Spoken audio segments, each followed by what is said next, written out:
சுரா கைட் 12ஆம் வகுப்பு பொதுத் தேர்வுக்கான புதிய பதிப்பு. அதிக மதிப்பெண் பெற சுரா கைட் அனைத்து புத்தக கடைகளிலும் கிடைக்கும். Also available on Amazon, Flipkart and surabooks.com. Wow! Onion dosa. My choice is always onion dosa. Vegetable dosa. It's my choice. Podi dosa. My choice is podi dosa.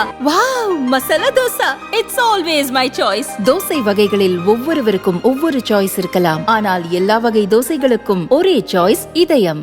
18வது லோக்சபாவின் முதல் கூட்டத்தொடர் கடந்த வாரம் தொடங்கியது. 2 நாட்களாக ஜனாதிபதி உரைக்கு நன்றி தெரிவிக்கும் தீர்மானத்தின் மீது விவாதம் நடக்கிறது. எதிர்க்கட்சிகள் நீட் தேர்வு முறைகேடு உள்ளிட்ட பல்வேறு பிரச்சினைகளை எழுப்பி வருகின்றன. இதனால் லோக்சபாவில் முன் எப்போதும் இல்லாத வகையில் அனல் பறக்கும் விவாதம் நடக்கிறது. இந்த பரபரப்பான சூழலில் பார்லிமெண்ட் வளாகத்தில் தேசிய ஜனநாயக கூட்டணி கட்சி எம்பிக்களின் கூட்டம் நடந்தது. கூட்டத்தில் உரையாற்றிய பிரதமர் மோடி, நாட்டு மக்களின் வளர்ச்சியே நமது குறிக்கோள். தேசிய ஜனநாயக கூட்டணி எம்பிக்களின் மக்களின் நலனுக்காக பாடுபட வேண்டும். நேருவுக்கு பிறகு எந்த பிரதமரும் தொடர்ந்து 3 முறை வெற்றி பெறாத நிலையில் ஒரு டீ விற்றவர் அந்த சாதனை செய்ததை ஏற்க முடியாமல் காங்கிரஸ் தவிக்கிறது. லோக்சபாவில் ராகுலை போல் செயல்படாதீர்கள், தகவல்களை சரிபார்த்து பேசுங்கள், ஊடகங்களில் தேவையற்ற விமர்சனங்களை தவிருங்கள் என்றும் எம்பிக்களுக்கு கூறினார். கூட்டத்திற்கு பின்னர் பேசிய பார்லிமெண்ட் விவகாரங்கள் அமைச்சர் கிரண் ரிஜிஜு, பிரதமர் இன்று எங்களுக்கு ஒரு முக்கியமான மந்திரத்தை வழங்கினார். அவர் பேசும்போது ஒவ்வொரு எம்பியும் நாட்டுக்கு சேவை செய்யவே தேர்ந்தெடுக்கப்பட்டுள்ளனர்.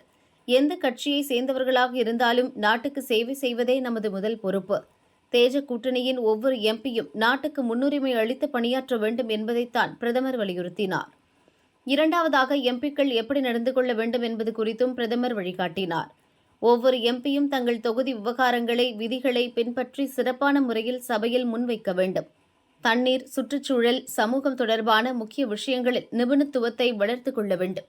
பார்லிமெண்டின் ஜனநாயக முறை, விதிகளை பின்பற்றி நல்ல எம்பியாக செயல்படவும் தேஜ கூட்டணி எம்பிக்களிடம் பிரதமர் மோடி கேட்டுக் கொண்டார். பிரதமரின் இந்த அறிவுறுத்தல் அனைத்து எம்பிக்களுக்கும், குறிப்பாக முதல் முறை எம்பிக்களுக்கும் ஒரு நல்ல மந்திரம் என்று நான் நினைக்கிறேன். இந்த மந்திரத்தை பின்பற்ற முடிவு செய்துள்ளோம் என்றும் அமைச்சர் கிரண் ரிஜிஜு கூறினார்.